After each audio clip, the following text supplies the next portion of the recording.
Hello children, today I am going to discuss some important points related to lesson nutrition in animals. We will just discuss some important points related to nutrition in animals children. As you all know, we all need food children. You know that we all need food to stay alive and grow. All animals, including humans, need certain nutrients to stay alive and grow. Okay? Fine, children. Now, these nutrients are obtained from food. From where does we get these nutrients, children? These nutrients we get from the food. We need food to stay alive and grow, and this all nutrients we get from the food, children. Okay. Now, the food you eat is not in the form of that can instantly provide you with the nutrients. It's not that as soon as you have taken that nutrients and you are going to get that nutrients or the energy from it, children. It has to be broken down into small particles. It has to be broken down into small particles. So what is done, children? The food is broken down in an animal's body into simpler substances. It is broken into simpler substances. Okay, children? This food can then be used by the body to obtain energy. Then it is utilized by the body to obtain energy. Okay? Now, the process of nutrition in animals. The process of nutrition in animals involve 5 stages, children. What are that stages? First stage is first one is ingestion. Now what happens in the ingestion? The intake of food into the body is called ingestion. Then second is, children, that is digestion. Second is digestion. The breakdown of food into simpler substances is called digestion. Third is absorption. Okay, children. Third is absorption. The uptake of the soluble substances. The uptake of the soluble substances which are produced during digestion by the tissues in the body is called absorption. The uptake of the soluble substances produced during digestion by the tissues in the body is called absorption. Then the fourth one is, children, assimilation. The fourth is assimilation. The use of simple substances. The use of simple substances to build complex substances. Okay, required by the body is called assimilation. The use of simple substances to build complex substances required by the body, it is known as assimilation. Now the fifth one is about the egestion, children. Elimination of undigested food from the body, it is known as egestion. Now, children, different organisms have different ways of ingesting food. Now, different organisms have different ways of ingesting food, children. Different organisms have different ways of ingesting food. Okay. Now, what are that, children? As in the case of this one, Hydra and Paramecium, food is ingested with the help of outgrowths. It is digested with taken with the help of the outgrowths on their, ingested with the help of outgrowths on their bodies. As in the case of Hydra, what is that outgrowth? That is tentacles. Okay, and then in the paramecium it is cilia. These are the outgrowths. And small animals such as insects have special mouth parts. They have special mouth parts for ingesting the food, children. Okay, now let me tell you about the nutrition in amoeba. How does it take place, children? In the case of nutrition in amoeba.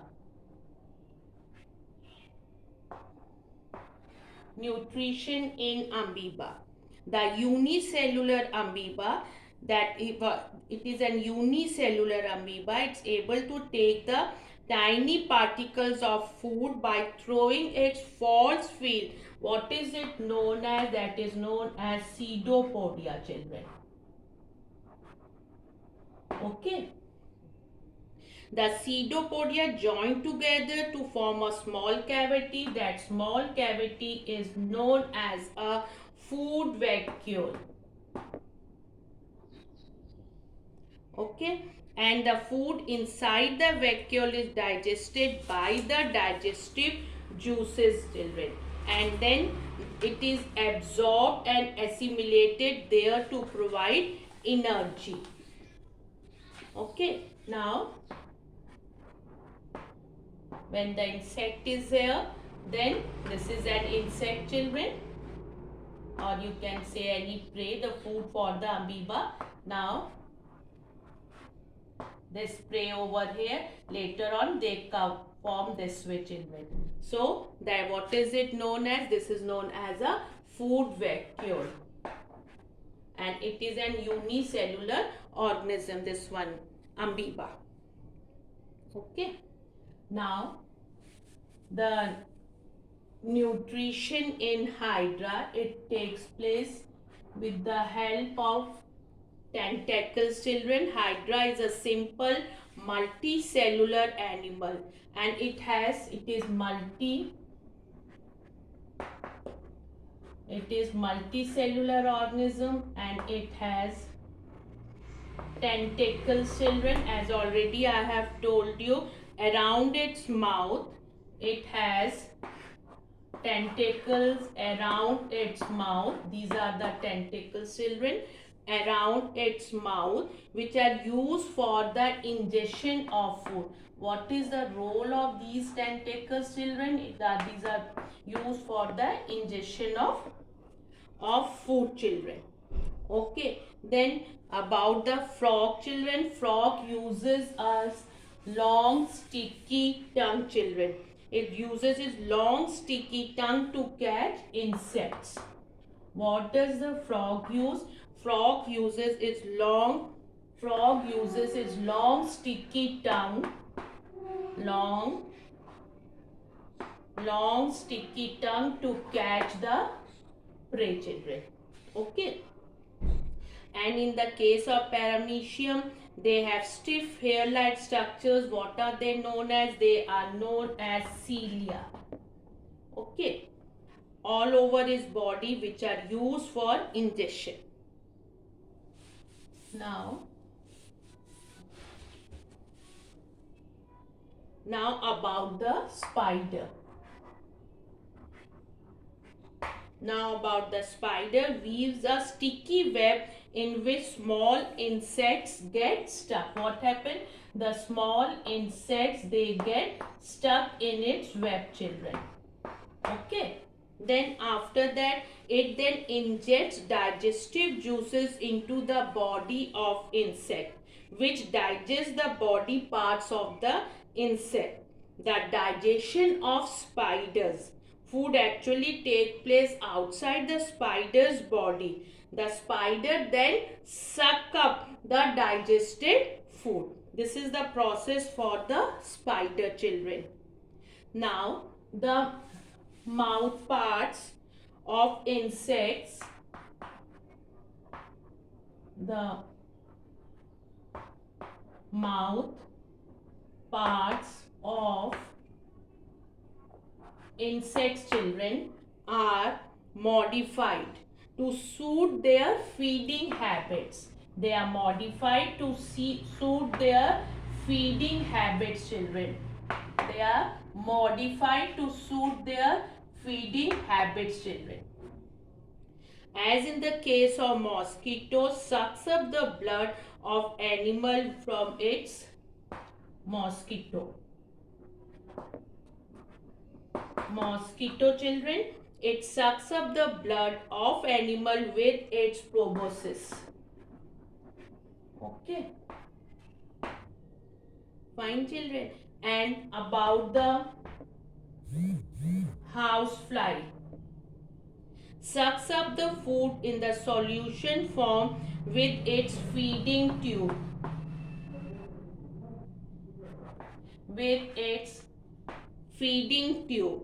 And children, about the butterfly, sucks up nectar with its proboscis. Same is for the butterfly. Butterfly sucks up nectar with its proboscis, children. So we have discussed right now, children, the nutrition in animals, the various process involved in nutrition. What was that? Ingestion, children, then digestion, absorption, assimilation and egestion. Then we discussed about the nutrition in amoeba, hydra, frog, then about the spider also, and some of the mouthparts of insects which are modified to suit their feeding habits.